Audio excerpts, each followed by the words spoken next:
ঢাকায় গণ অধিকার পরিষদের সভাপতি নুরুল ইসলাম নূর সহ নেতাকর্মীদের উপর হামলার প্রতিবাদে ঠাকুরগাঁওয়ের হরিপুর উপজেলার বিক্ষোভ মিছিল করেছেন দলটির নেতাকর্মীরা।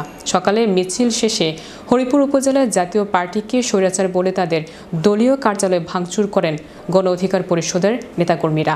হরিপুর থানার অফিসার ইনচার্জ জাকারিয়া মণ্ডল বলেন, সকালে গণ অধিকার পরিষদের একটি বিক্ষোভ মিছিল বের হয়। মিছিলটি বিভিন্ন সড়ক প্রদক্ষিণ করে জাতীয় পার্টির অফিসে গিয়ে তাদের অফিস ভাঙচুর করে। এ সময় সেই অফিসের কিছু চেয়ার তারা বাইরে এনে জ্বালিয়ে দেয়। বর্তমানে পরিস্থিতি নিয়ন্ত্রণে রয়েছে। এদিকে একই দাবি নিয়ে বিকেলে ঠাকুরগাঁও শহরে বিক্ষোভ মিছিল করেছেন গণ অধিকার পরিষদের নেতাকর্মীরা। মিছিলটি সড়কের বিভিন্ন সড়ক প্রদক্ষিণ করে চৌরাস্তার মোড়ে অবস্থান নেয়।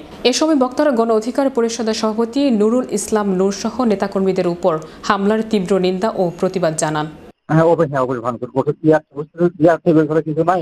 জাতীয় পার্টিতে অনেক ইনিশিয়েটিভ আছে, এখানে অনেক কিছু, এখানে অবশ্যই শুধু চেয়ার টেবিল ছাড়া আর কোনো কিছুই নেই। ওই চেয়ার টেবিল গুলো সব মেলামাত্র ধাক্কা মাক্কা সব উল্টে ফেলাইছে। না, কোনো স্বাভাবিক কোনো সমস্যা নেই। হ্যাঁ, গণ অধিকার মিছিল ছিল, মিছিল কেন্দ্র করে এটি যায়। হ্যাঁ, বাইরে চেয়ার দুটো জ্বালাইছে, কি চাপা চেয়ার জ্বালাইছে, কিন্তু অফিসে আগুন দেয় নাই।